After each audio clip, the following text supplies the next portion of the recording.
पाकिस्तान ने कहा है कि वो भारत की ओर से सिंधु जल संधि को निलंबित करने के फैसले के खिलाफ मध्यस्थता के लिए वर्ल्ड बैंक जाएगा। पाकिस्तान के रक्षा मंत्री ख्वाजा आसिफ ने एक इंटरव्यू में कहा कि अगर सिंधु जल संधि को भारत ने अब कोई कार्रवाई की तो ये जंग का ऐलान माना जाएगा। उसने कहा कि भारत पाकिस्तान को पानी से वंचित नहीं कर सकता, ये उसका अधिकार है। पाकिस्तानी रक्षा मंत्री से जब मुंबई में 26/11 हमलों के कथित मास्टरमाइंड हाफिज सईद के बारे में पूछा गया तो उसने कहा कि इस तरीके के लोग अब निष्क्रिय हो चुके हैं। भारत ने पाकिस्तान से हाफिज सईद के प्रत्यर्पण की मांग कई बार की है। दरअसल एक इंटरव्यू में जब पाकिस्तान के रक्षा मंत्री ख्वाजा आसिफ से सिंधु जल संधि को निलंबित करने के भारत के फैसले के बारे में पूछा गया तो उसने कहा कि भारत एक तरफा इस संधि से पीछे नहीं हट सकता। उससे पूछा गया कि क्या पाकिस्तान इस मामले में किसी मध्यस्थता के लिए विश्व बैंक या किसी और के पास पहुंचा है, तो इस पर उसने साफ तौर पर कहा कि हम इस मामले को लेकर वर्ल्ड बैंक जाएंगे क्योंकि उसकी मध्यस्थता में संधि हुई थी। ये पाकिस्तान का रोना हमेशा रहा है क्योंकि जब एक तो वो गलती करते हैं और उसके बाद फिर मध्यस्थता की बात करते हैं कि हमें बचा लो, लेकिन इस बार उन्हें कोई बचाने नहीं बात। खैर, पॉइंट पे आते हैं। सिंधु जल संधि को निलंबित करते समय भारत की ओर से दी गई चेतावनी के बारे में पूछे जाने पर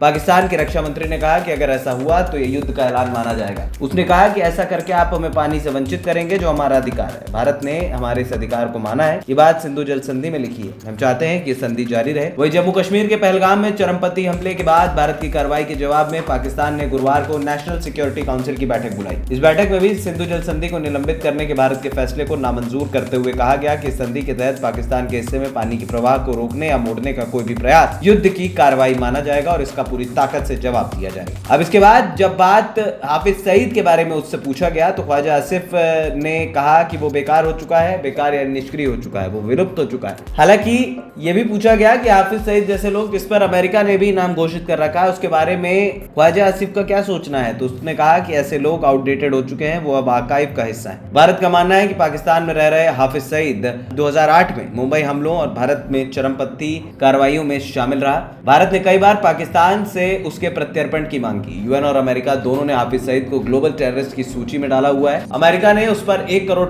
का इनाम रखा है। हाफिज सईद पाकिस्तान के सबसे बड़े चरमपंथी समूह लश्कर-ए-तैयबा का संस्थापक भी माना जाता है। वहीं पहलगाम हमले के बाद भारत अब चुप बैठने वाला नहीं। एक बात तो तय है कि भारत अब पाकिस्तान को चौतरफा घेरने की तैयारी कर चुका है। प्रधानमंत्री नरेंद्र मोदी का जिस तरीके से गुस्सा उबाल रहा है और पूरे देश में जिस तरीके से पाकिस्तान के खिलाफ गुस्सा है, वो बहुत जल्द अब पाकिस्तान को पता चलेगा। एएनपी टाइम्स की रिपोर्ट।